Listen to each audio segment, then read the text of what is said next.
Conceive, believe, achieve.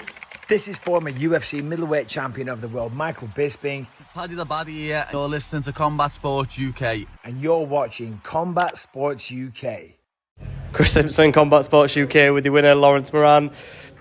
A tough fight against a guy who's got quite a lot of hype behind him, and you were able to kind of shut that down and put a stop to it. It looked like from the first bell you were just trying to get that takedown, get him to the floor and control him. Was that always the game plan coming into this one?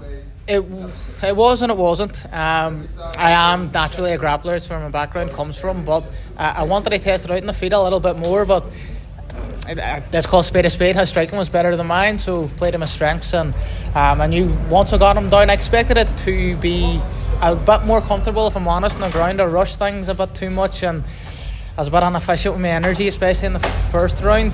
But yeah, I thought if there was going to be an advantage to me, it was on the ground. Yeah. Obviously, just going back to what you said, you felt like obviously you call a spade, better striker. Do you feel like that's really important to have that sort of maturity, to not get so, I say, arrogant and be like, oh no, I'm going to stand and strike with this guy, I want to show what I can do, and kind of go straight back to your game plan and what you're better at? Do you think that's really important?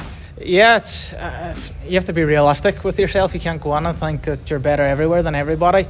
You have to know where your weaknesses are, where you can lose the fight as well as where you can win the fight, and it's a tactical battle at the end of the day. It's not just like boxing, or there's so many different disciplines involved, so play to your strengths, and that's how you win the fight. Yeah, definitely. Some of the scrambles were really impressive, and it looked like 1 minute he was like going over and then you were jumping back on the back. Do you practice a lot on those scenarios, a lot of like frantic scrambles?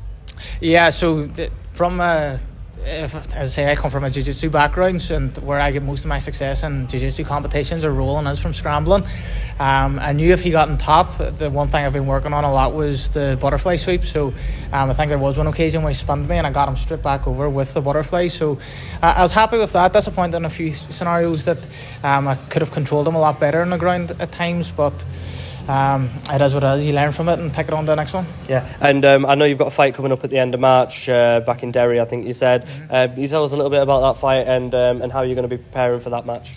Yeah, so we've been preparing that now. I took this fight on short notice. I was in camp for the one in March. So again, just back to the drawing board when I get back. Work on everything again.